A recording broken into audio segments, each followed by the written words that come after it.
Welcome to another episode of the Dead Wrestlers Podcast with your hosts, Mitchell, Jeff, and Kyle.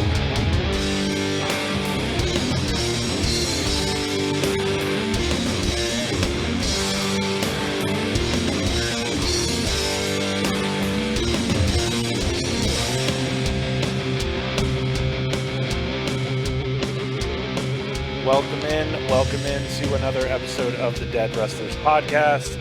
This is an episode where I think 4 trades went down, so we've been asking for trades, and we got them. We got a lot of them.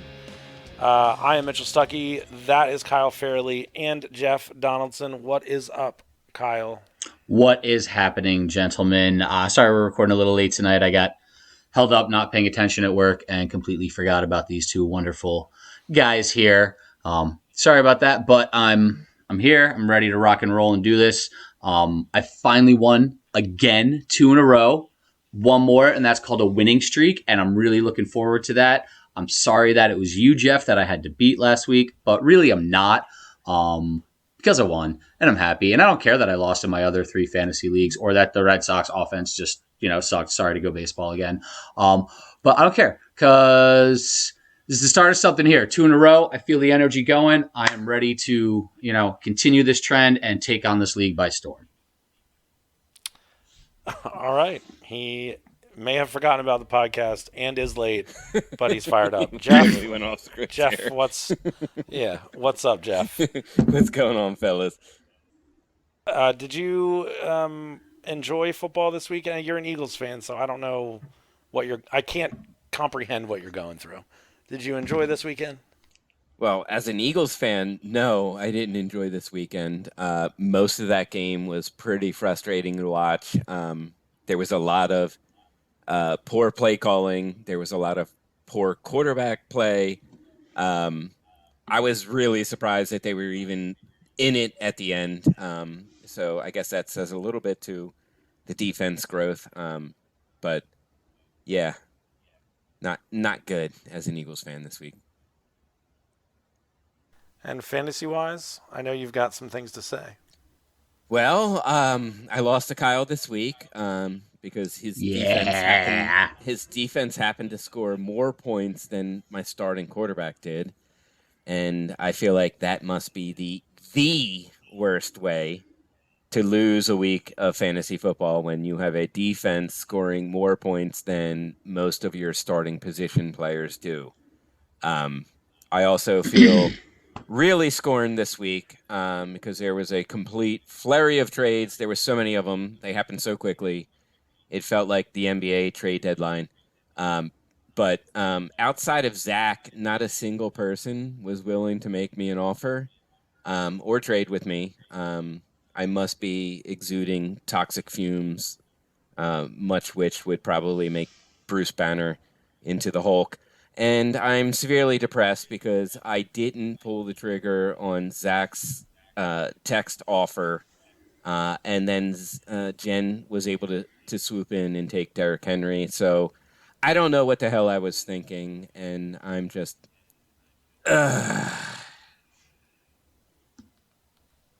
You're upset. Little bit. You're hurt.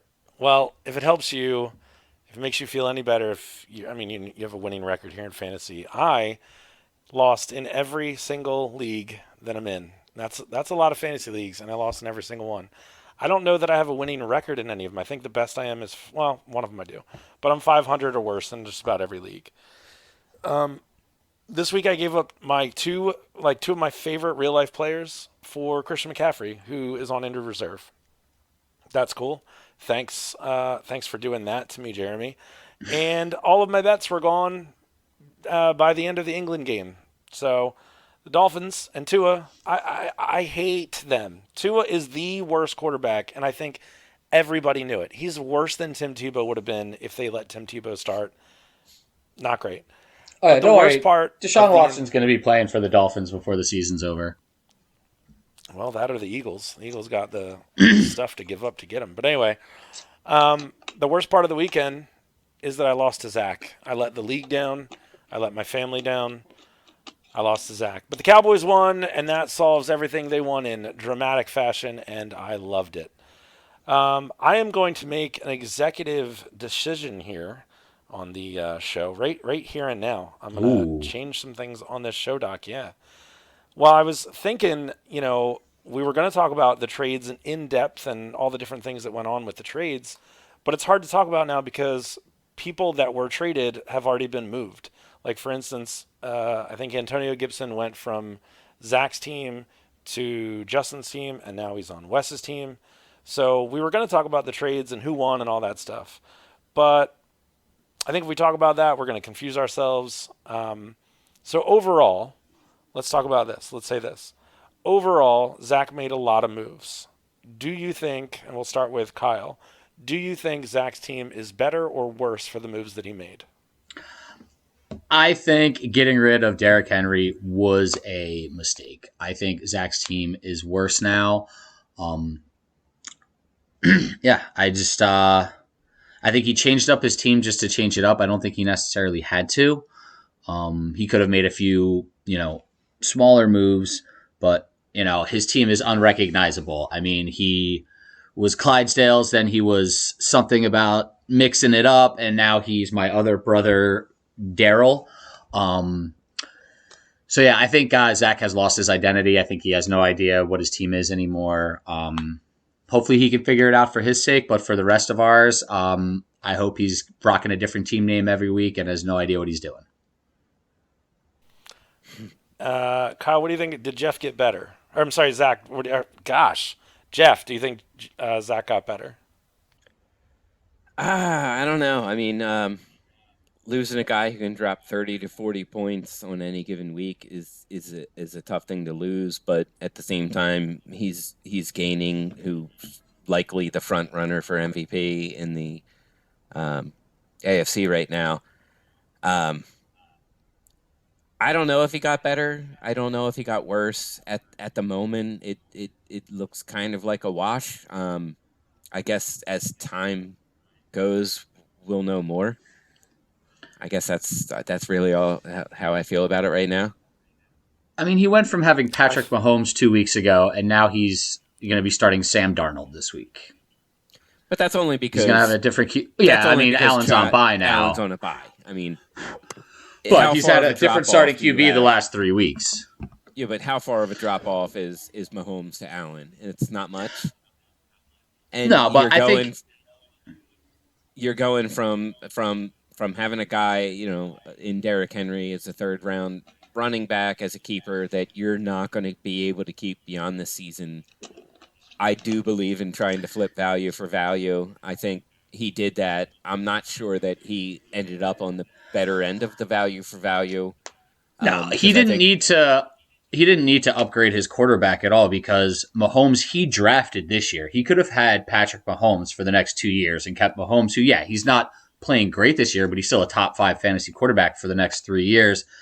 I think if Zach was going to do anything and get rid of Henry, he should have tried to improve his wide receivers. And maybe try to get a better running back, like maybe do a Henry McCaffrey flip, like, hey, you can't keep him anymore, I can't keep him anymore, let's just trade him so we can both have stud running backs.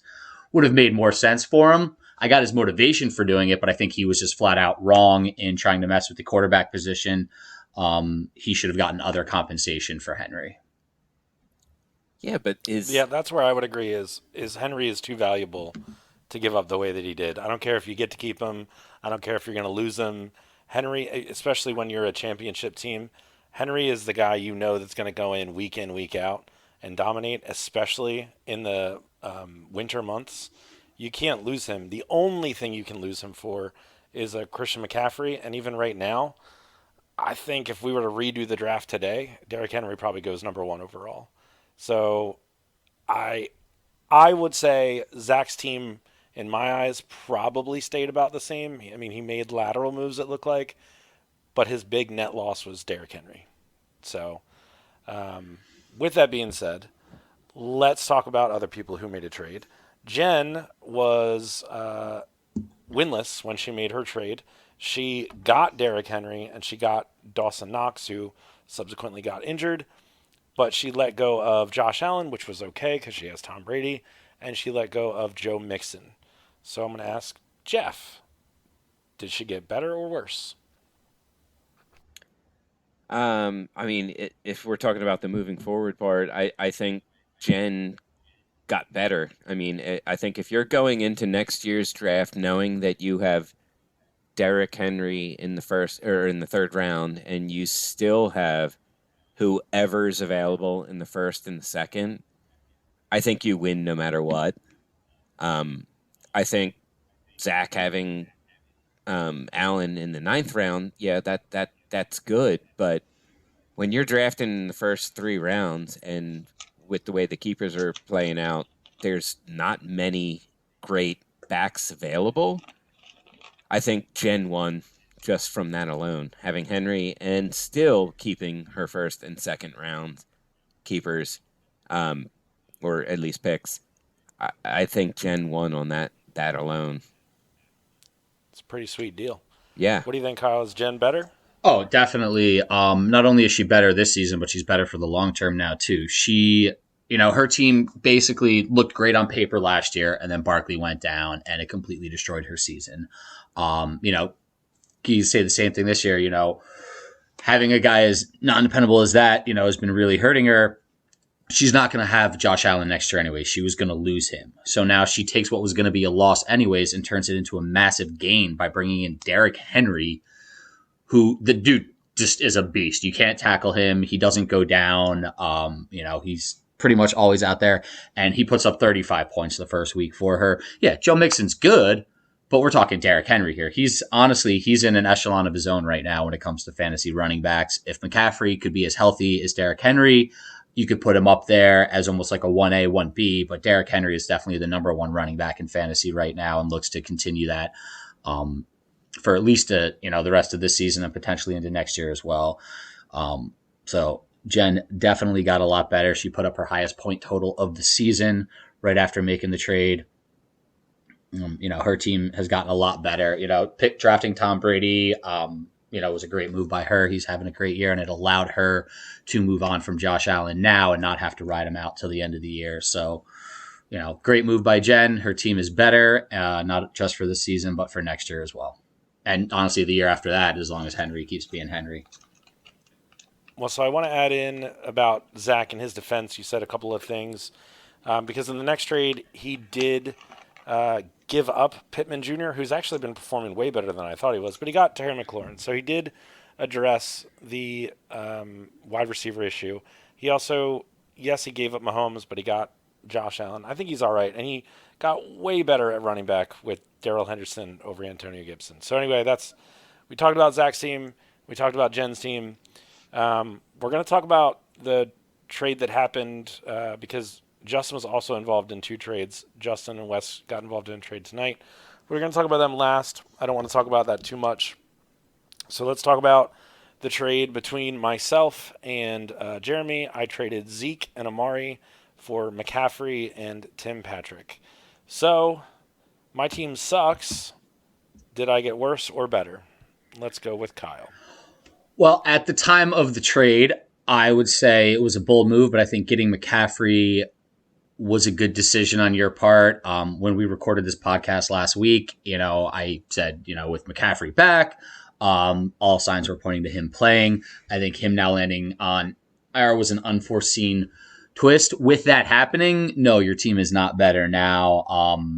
You made what was a solid move at the time, and unfortunately, due to injury, kind of chopped legs there, but you weren't going to get to keep Zeke past this year. And I know it must have been very tough for you to trade away 2 of your favorite real life players. But getting Christian McCaffrey is a nice little prize for that. I'm sure it had to sting when he got hurt and you couldn't even play him, but you'll be able to have CMC for the next 2 years. So hopefully he gets healthy and stays healthy. So I think right now your team is not better, but long term, I think you made a good move for the future of your team. And that's what the trade honestly was for. The devastating part was getting rid of my favorite player, which is Zeke. But I know that my team was loaded with Cowboys, and it can't stay that way. And I know I said at the draft I didn't have any regrets, but obviously I did. So it was a move to get Christian McCaffrey for the future. And also Tim Patrick is no slouch either. But right now, I'm going to need Christian McCaffrey to go on an absolute tear when he comes back for me to even think about sniffing the playoffs. Jeff, quickly, did I get better or worse? Well, I think Jeremy got better and you got worse. If we're looking at the deal, honestly, he was able to unload an off-injured running back over the last couple of years for a much more durable one in Zeke, who happens to be your favorite player. And he also gained a wide receiver 1, wide receiver 2 on most teams. I think you got worse. I think he got better.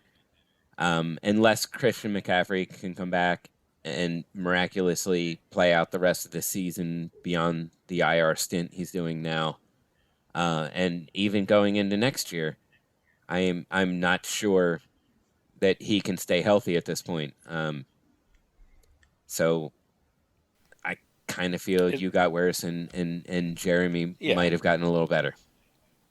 It's wild that Christian McCaffrey played the first few seasons of his career just fine with his style of play, and now he just can't stay on the field. But I will say, for Jeremy, I think that I don't know that he got better, because Christian McCaffrey, when healthy, will flat out win you a week.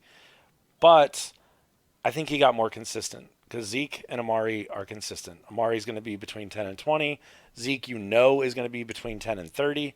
So, 30 is a stretch for him at this point, but he's higher teens, I guess, lower 20s.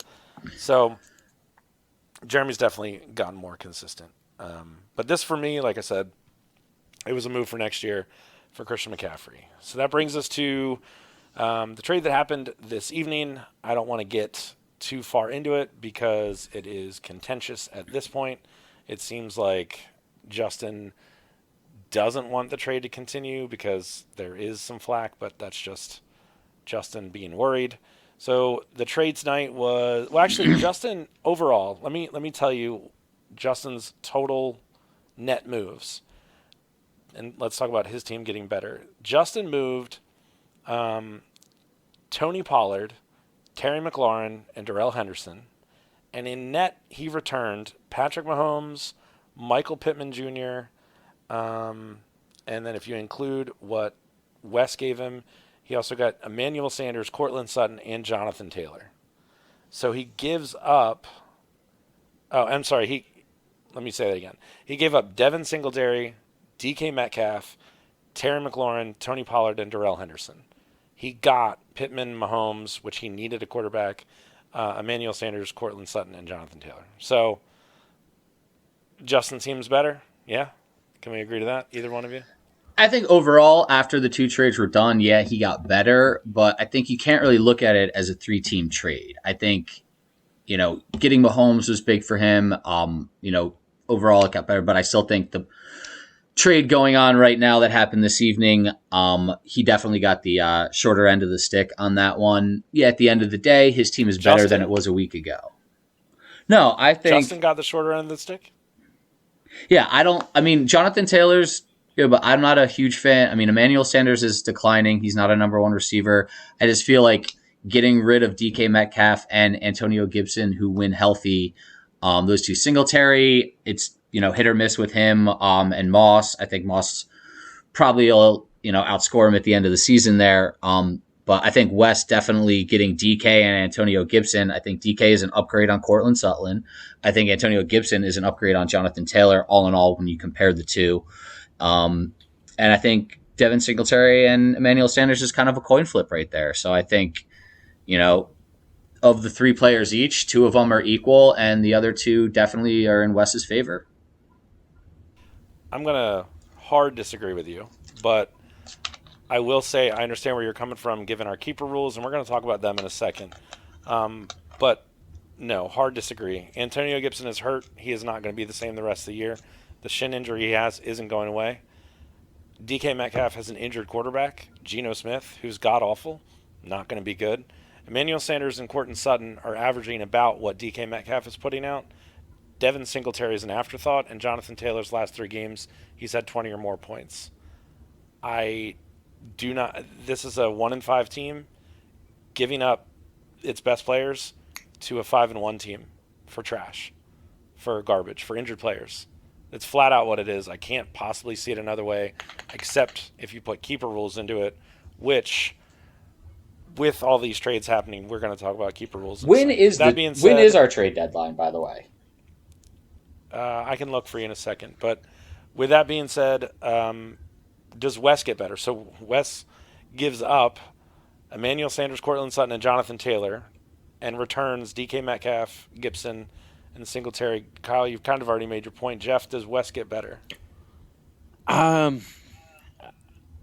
think that's very debatable. I don't think this makes him better, at least in the short term. I mean, DK Metcalf is a beast when Russ is healthy and that offense is cooking. Obviously, he's not healthy, and the offense hasn't been cooking. We also know Antonio Gibson, with that shin injury, that's going to be a prolonged injury. He's not going to be the player that we all think he's capable of being. Devin Singletary has pretty much shown this year that he's number 2 in the backfield to Moss. Moss is getting most of the carries and most of the fantasy points. I think Wes wins that deal pretty easily. I mean, I have said in the past, Jonathan Taylor is a up and down type running back. You don't know what you're going to get week to week from him, but he's clearly the number 1 in Indianapolis. Nyheim Hines is going to steal some thunder from him, but if I compare 1-to-1, I mean, Jonathan Taylor to Gibson, I would probably take Taylor. If I were to compare DK Metcalf to Sutton or Sanders, I'd probably take DK. But with that said, fantasy production this year, Sutton and Sanders aren't that far off of DK. And then, like I said, Singletary is kind of an afterthought in that deal. So I would clearly think that Justin won that deal. I don't know that I necessarily see it as lopsided as you may. I've kind of come around to the thought that when 2 grown adults make a trade, like you guys said, that it should go through. I don't see that as being egregious. I don't see that as necessarily being collusion involved. To me, I'd let that one go, and I think I probably already voted to uphold that one.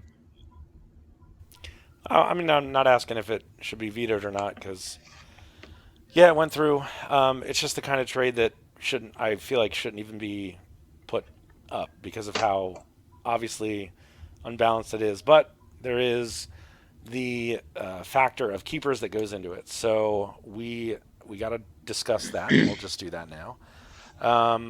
So you guys have not heard me talk about this, so you might get angry. I don't know how you feel.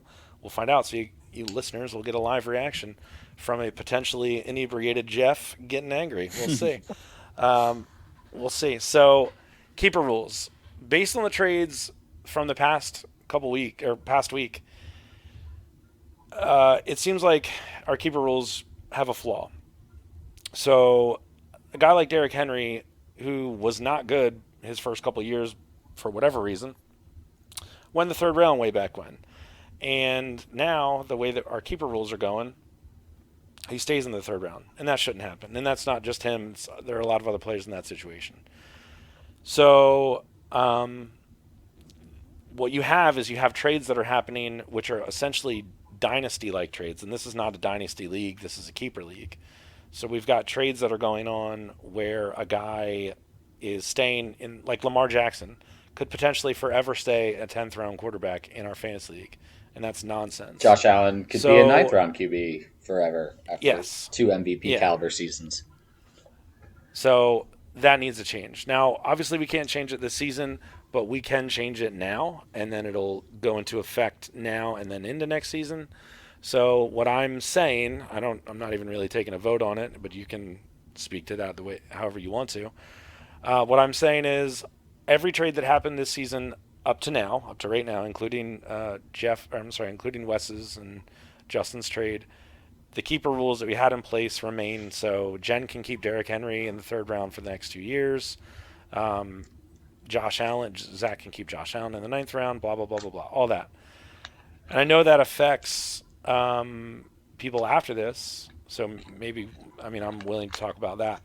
But then after that, your keeper can only be kept by anyone overall for a total of 2 years. So for instance, let's say I'm getting Christian McCaffrey right now on his second year being kept by Jeremy.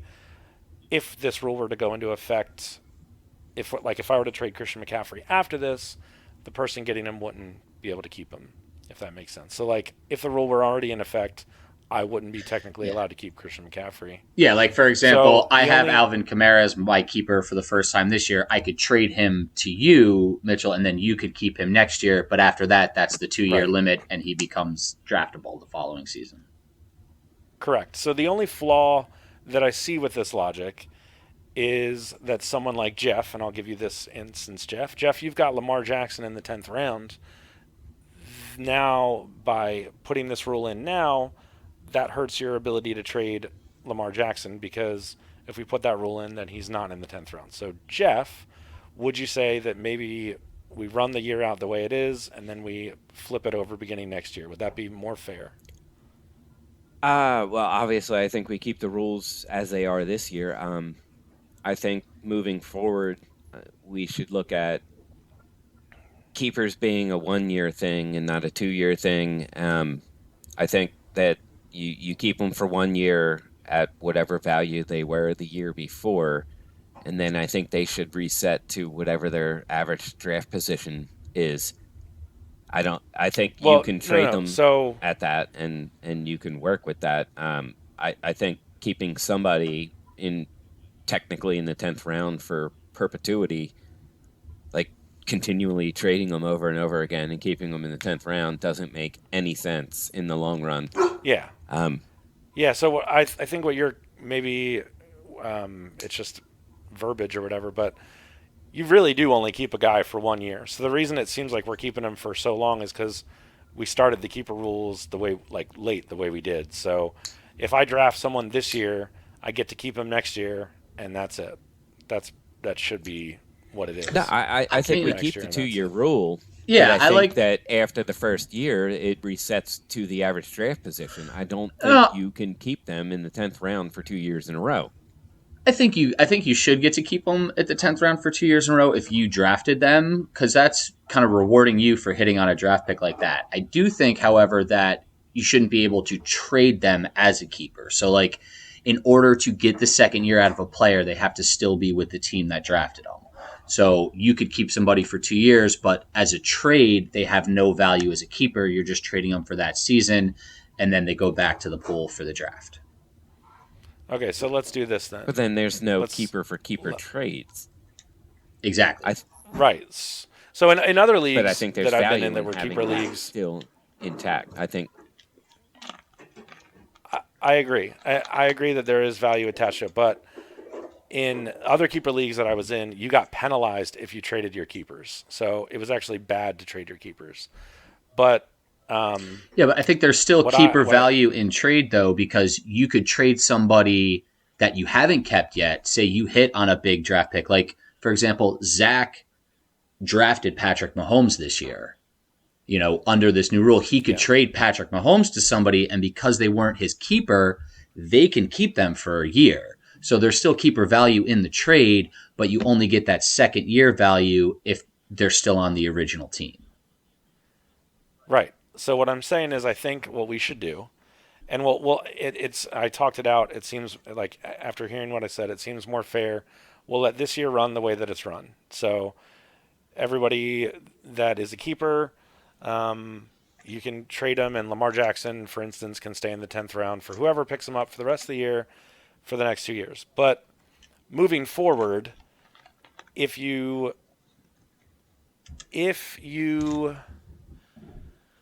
I think the way that it should be is if you trade somebody, I don't know. I guess one option is if you trade somebody, they lose their keeper status. That's number one. But I don't like that because I do think there is value in that. Or they keep their keeper status, but they can only be kept consecutively for a total of 2 years, regardless of manager. And that to me seems like the best compromise. So I draft I draft Zeke first round this year, and I want to keep him next year. Great. So I can keep him one more year in the first round after that, or I can trade him, and then I trade him to Jeremy, and Jeremy keeps him for a total of 1 year. That way Zeke is only kept off of someone, like out of other people's hands, for a total of 2 years based on keepers. That seems to be the most fair way, right? Am I explaining that incorrectly? Yeah, no, I get it. I mean, I think, it doesn't. I think we need to change the rule as it is right now because some of these, has gotten a little ridiculous. So having Josh Allen a 9th round pick for the next 2 years, we need to correct that.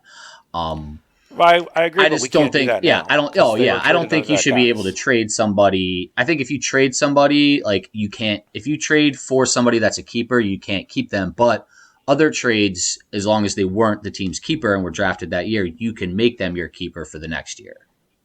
So okay. So it sounds like then it's just we're in agreement as a whole. It's just the details that we're not on the same page with. So for now, we're going to leave it alone. We'll leave the league as it is, and then next year at the draft, I'll come up with the options. We'll vote like we normally do, and we'll go from there. We could sit here all day on this podcast and talk about it, but I still think at the end of the day, my original proposal of every keeper should be able to be kept for 1 year at their draft position, and then their draft position resets to the average draft position the year thereafter.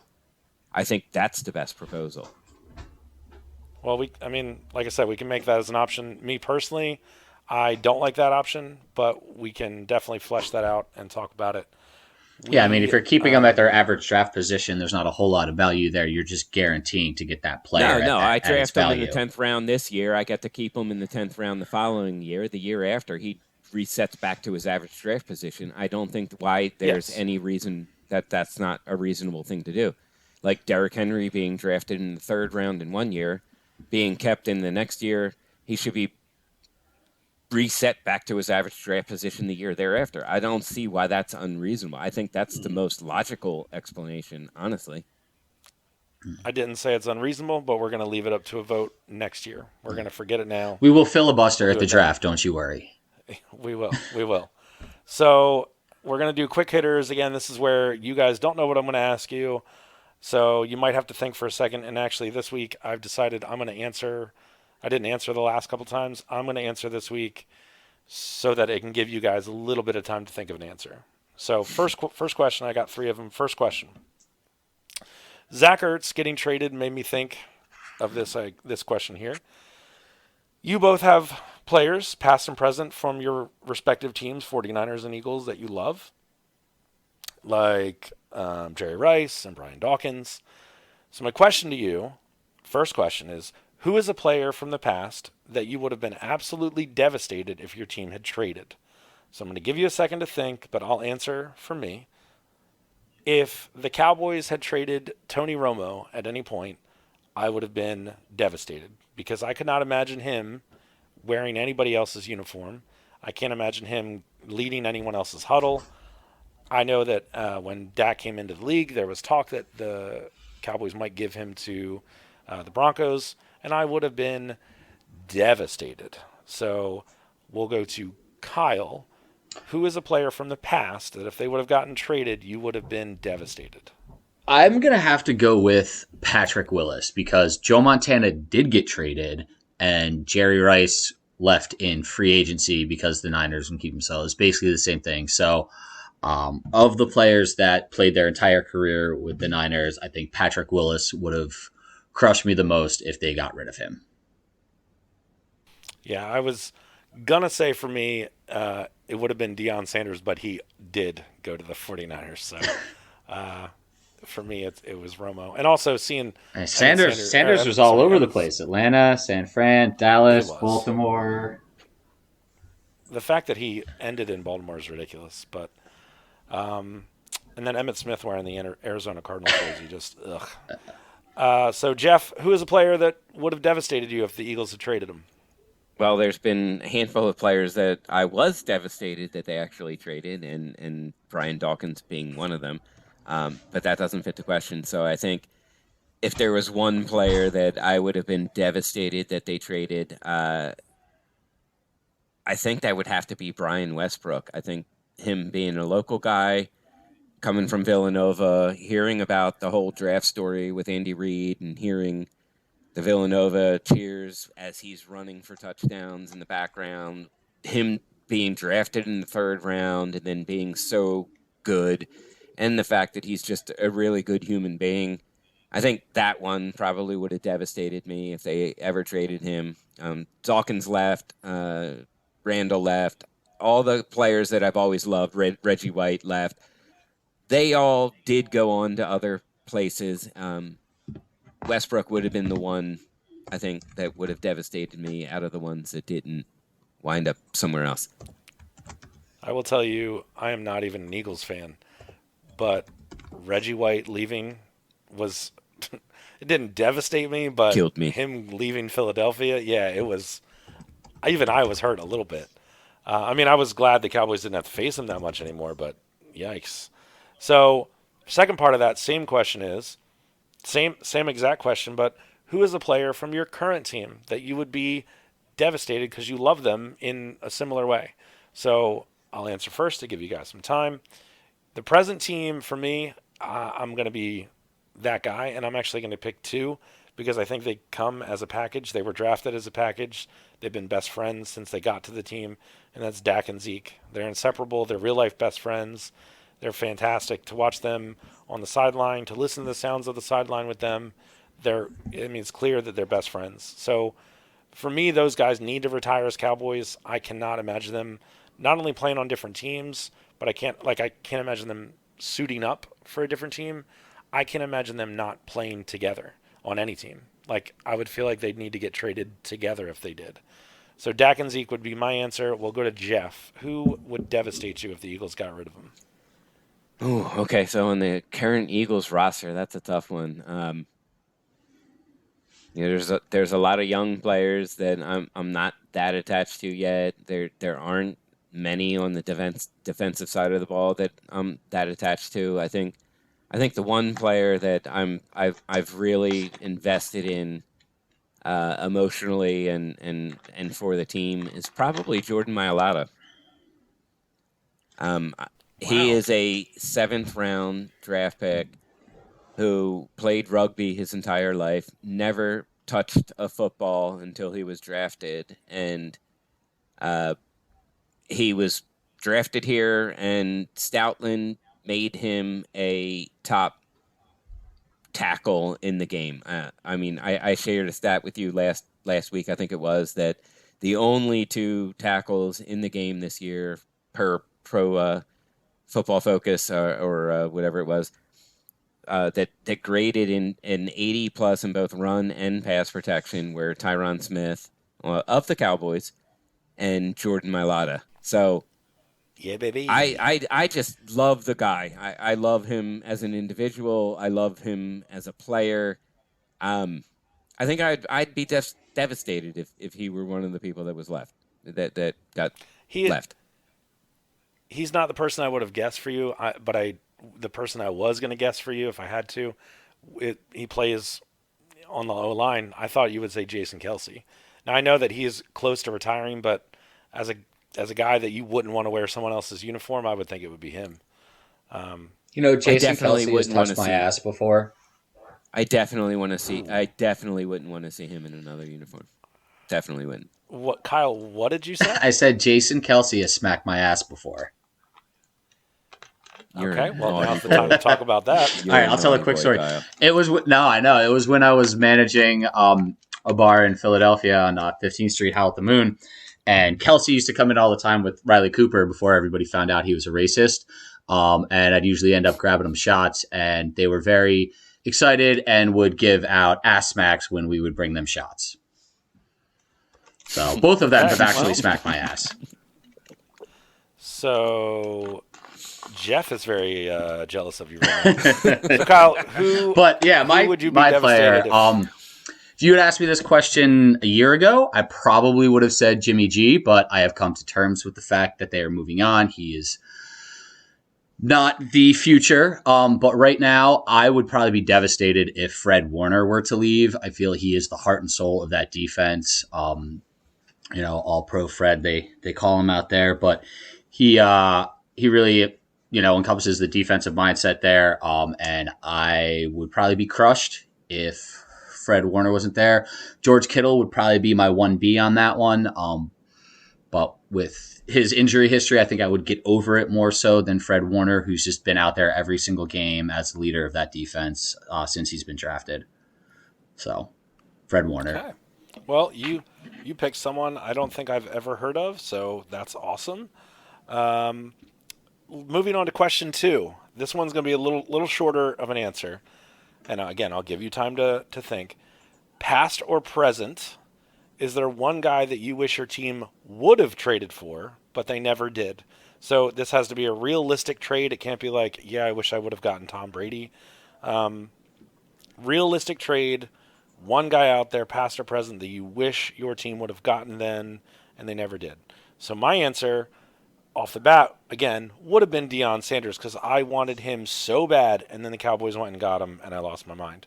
So that would have been my answer, but they did get him. But my actual answer is a ton of safeties. Since Darren Woodson, the Cowboys haven't had a safety, and I wanted them to get Jamal Adams so bad. I wanted them to get Earl Thomas so bad, and Justin Simmons was at the end of his contract with Denver, and I want them to get him. But they didn't get any of them, and I'm fine that we didn't get Jamal Adams or Earl Thomas. That was a smart move by the front office, but Cowboys haven't had a safety in forever.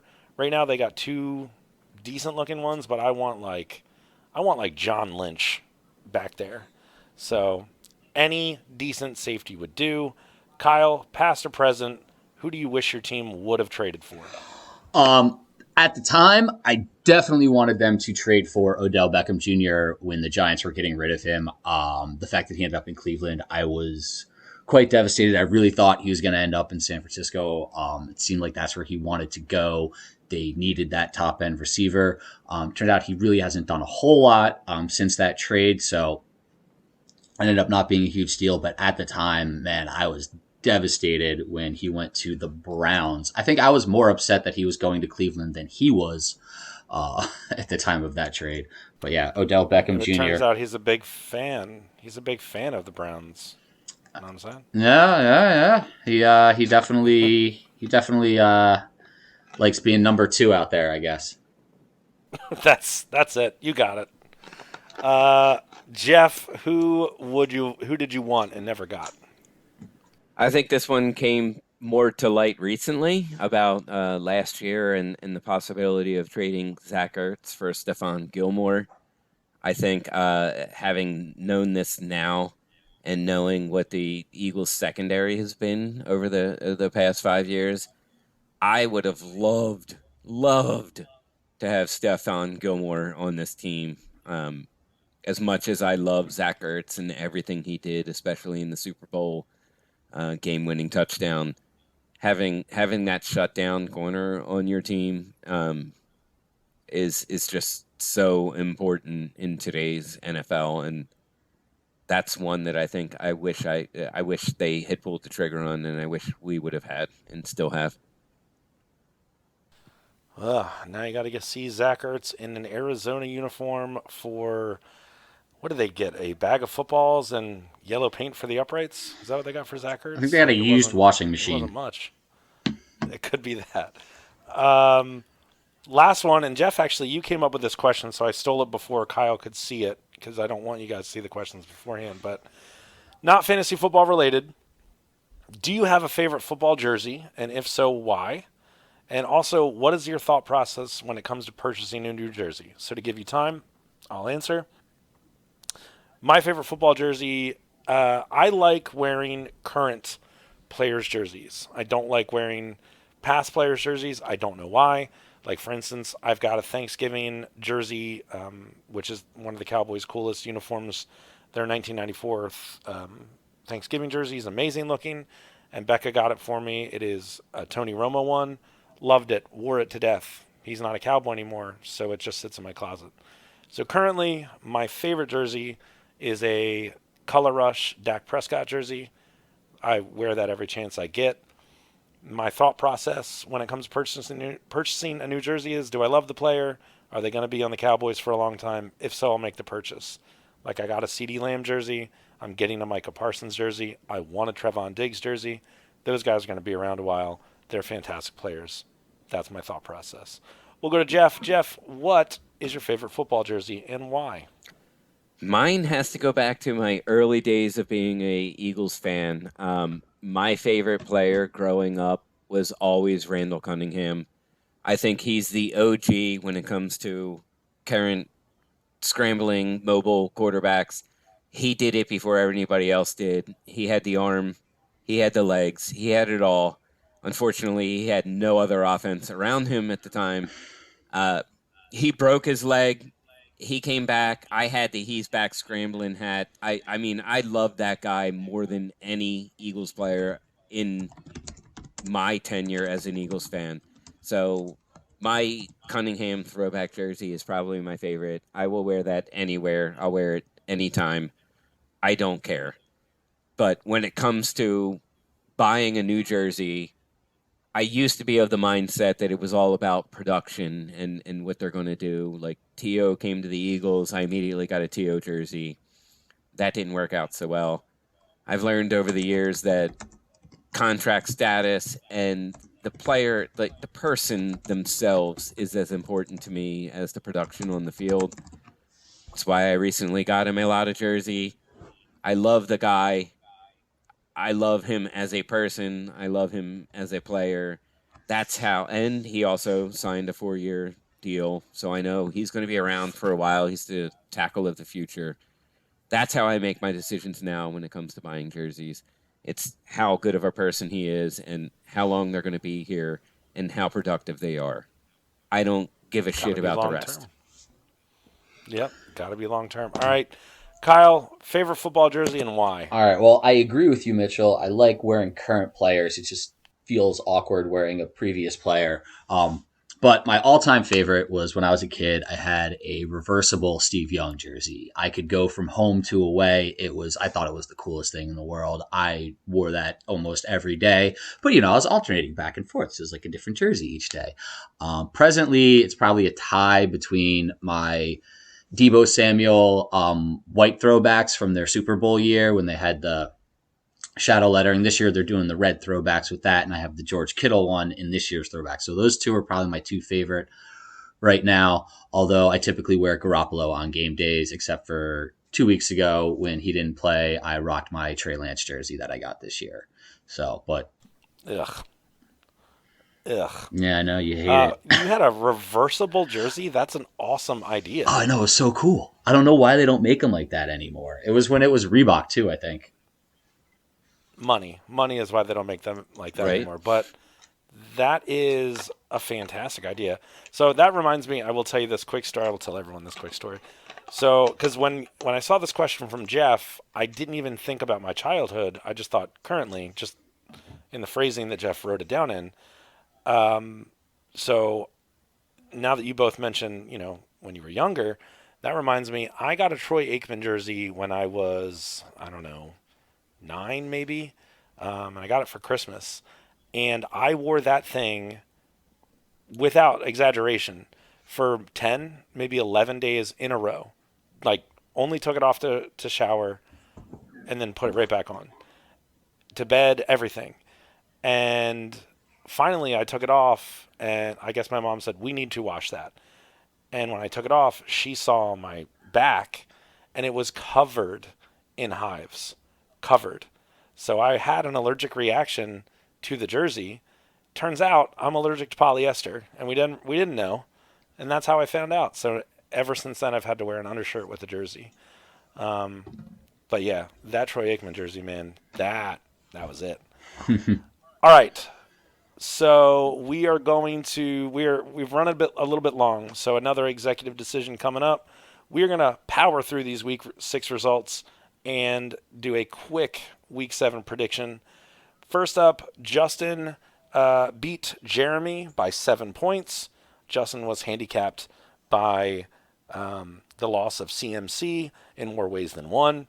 Christian McCaffrey wasn't back. Christian McCaffrey Wasn't even on his team, I guess, at the time of the game, so it didn't matter.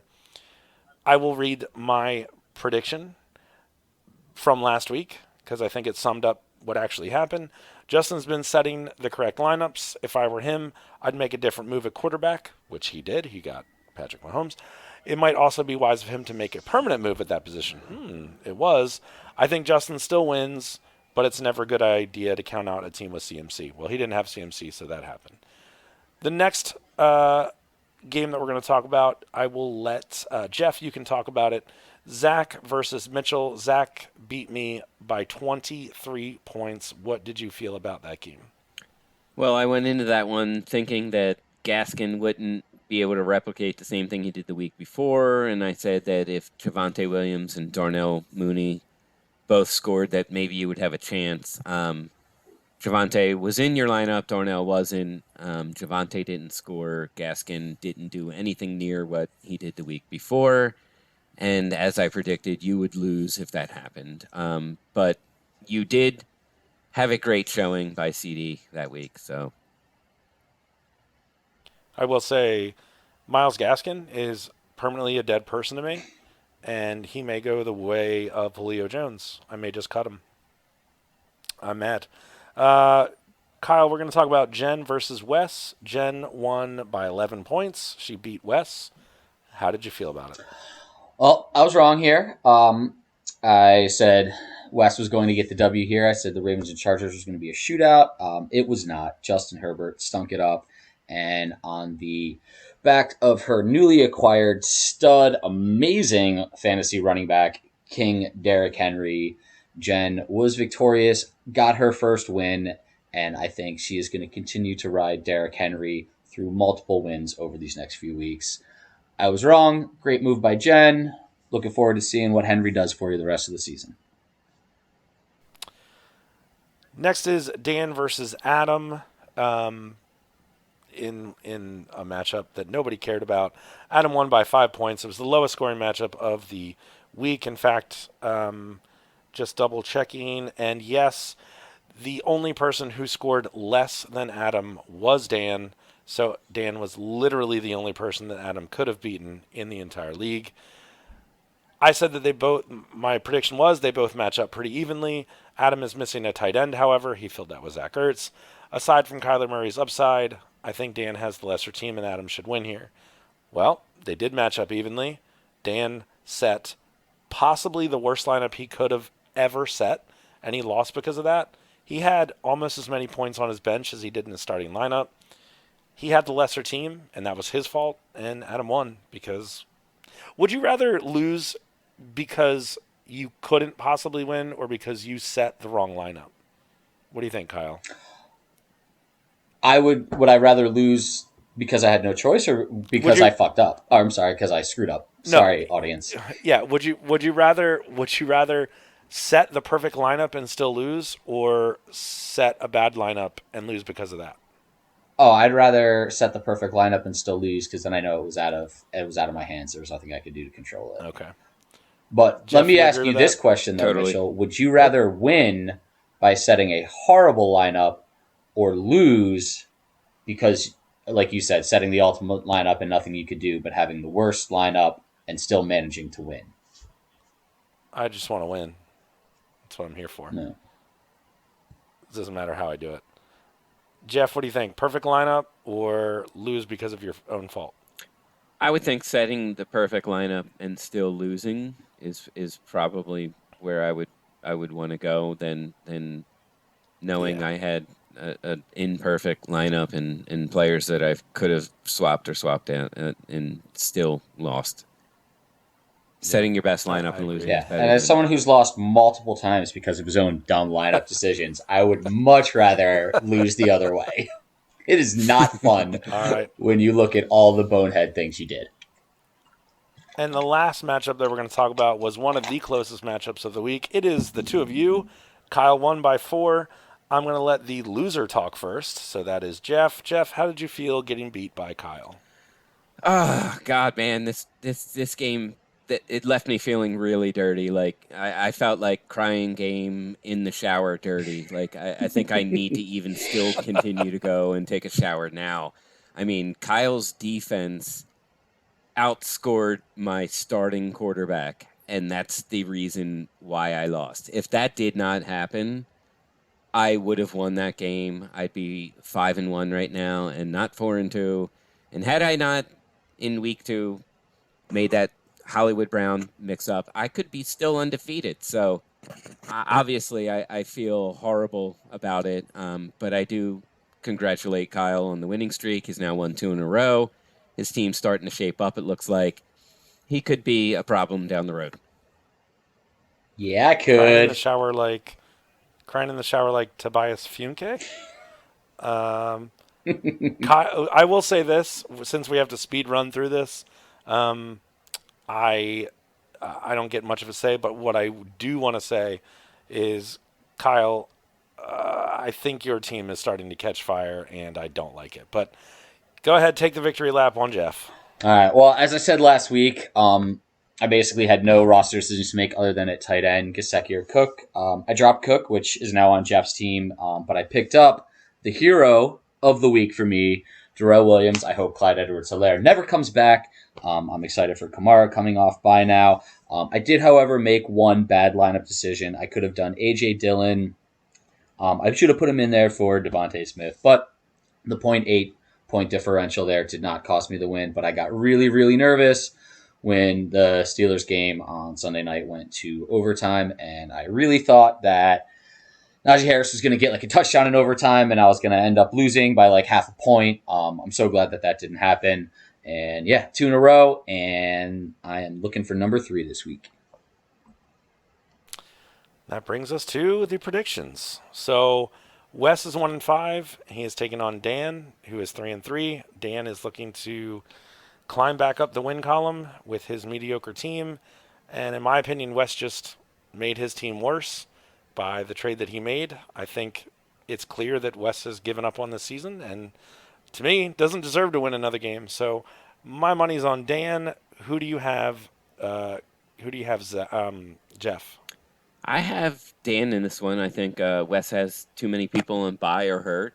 I think Dan still has Devontae and Kyler in his lineup, and I think Dan should win this one pretty easily. Who do you have, Kyle? I like Wes in this one. I know it seems weird, but I, do like the trade that he made in there. Why is it not showing me Wes's matchup? I had it up here a second ago. There it is. Now, either way, I'm going with Wes on this one. I'm standing by my my claim of that I like the trade ultimately. I think those are good players, and I think Wes is going to win. We'll see. Adam is 4-2. He's taking on Kyle, who is 2-4, and like I said, climbing up the ladder. My opinion, Adam's a pretender, and Kyle beats his man crush, Adam, into oblivion. I think Kyle wins. What do you think, Jeff?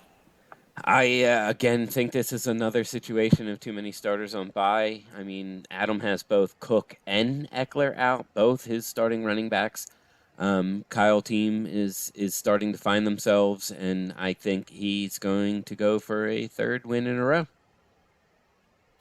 Ugh. And Kyle, clearly you think you're going to win, is that right? Yeah, I think Rodgers is going to do what Rodgers does. Kamara's coming on back. I think Darrell Williams is going to have another big week for me. And I think Devontae Smith might finally put up some numbers. I think he had one good week so far.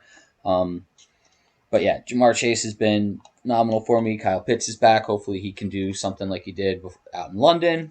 I'm fairly confident that I will beat Adam here. This is the one time you're not going to apologize to him that you're voting against? I mean, it's a rematch of last year's championship, and as much as Adam likes to call himself the people's champion, there can only be one champion, and it is still me. I wear the belt in this league right now, and Adam's going down. Okay. Jeff, you are 4-2, and you are taking on Justin, who's just traded to increase his odds of winning at 5-1. Kyle, who's winning? Well, I said it last week. I said Jeff has a good team. I also jumped on the Justin is a contender bandwagon last week. Getting Patrick Mahomes definitely made his team better. ESPN has this basically as a 50-50 toss-up. I think that Jeff will not get outscored by his opponent's defense versus his quarterback. I think Lamar Jackson is going to have the bounce back. I am going to go with Jeff on this one. I think he gets back on the winning side of things. I think Justin wins. Justin has stacked his team to win. He's going to get the W, and I think he's going to potentially continue to stack W's like he has stacked his team.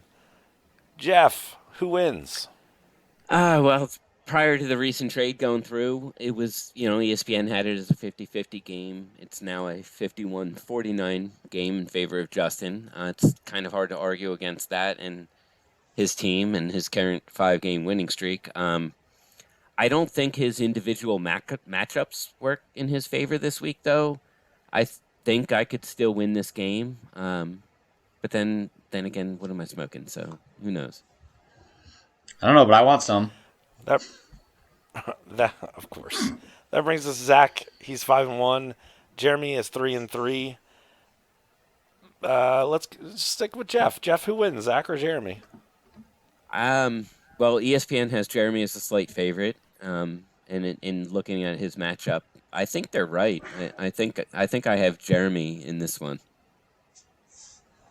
And Kyle, do you see it the same way? Yeah, I think Jeremy's going to win. I think, Zach should have looked into the future a little bit more. I don't know when the trade deadline is, but I think if he was going to move on from Mahomes, he should have waited until after Allen's bye, after acquiring him, because now he's got to go with Sam Darnold, although he is going against the Jets, so I guess that is in his favor.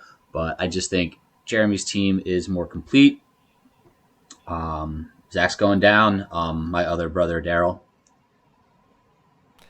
I will tell you that I do have the information on the trade deadline. It is November 17th. That is after week 10, so before week 11. So we got a few more weeks, about 3 more weeks of trading to happen. I'm going to say Zach. Zach is going to beat Jeremy. I think Zach has completely transformed his team. And I've been saying all year that one team was the favorite to win it, and I'm changing that. I think Zach is my favorite to win the league. I think he's going to win the whole thing. That being said, I'd be very happy to see Jeremy leave this game with a win. And that takes us to the final game of the week, which is 2 of the worst teams in the league. I am 2-4, taking on Jen, who is 1-5. I'm going to put this out there. I'm going to lose. CMC's on IR. This is the bye-pocalypse with 7-8 teams on bye. All the good players are on bye. I'm completely screwed. Jen's going to get a winning streak going. Good for you, Jen. Kyle, I want you to tell me how many points do you think Jen will beat me by? 38. Okay. 38 and points. Jeff, how many points do you think Jen will beat me by? Well, that's a good one. I definitely predicted that she would beat you, but with who you have going this week in your lineup and who she has going, especially with Henry, I think she could beat you by 45. Okay, so if we had a bet on this, which we are not, but if we had to bet on this, and the over-under is 40, you're going to go over. I think I would take the over, yeah. Okay. And Kyle, based on your bet, you would take the under, or are you uncomfortable with that? Can I tease it? We'll tease it up to 45. I'll take the under. Okay. I'm going to take the over on that and the teaser. So I think she's going to beat me by 50. Listen, not only is my team not good, but this bye week is ridiculous. And when I draft, I never look at bye weeks because I don't think you should. I think you should be happy to just, if your team's that good, you hold the L on that week. And that's what I'm going to do. But I guess I only have 3 players on bye. But they're my best players. Well, Dak and CD. And then Christian McCaffrey's on IR, so it doesn't matter. I'm going to lose by 50. That's it. More trades I'm sure are going to happen in the next few weeks. That's good. Like I said, we'll talk about keeper rules and all that at the draft next year. And that's it. You guys got anything for the end of the show? No, I really got to pee. I've been holding it in for like the last 20 minutes. I got Lamar if anybody wants him. I stood up at one point to go, and then I was like, wait a minute, I can't walk away from the computer. It's recording my voice. Shameless plug for Lamar. I will say I didn't bring up Sleeper one time, so that's good, right? Oh. I just did it. Uh-oh. All right, that's it. That's the end of the show. We'll talk to you guys next week. See you later. See you, everybody. Good luck this week. Thanks for listening. Join us next time for another episode of the Dead Wrestlers Podcast.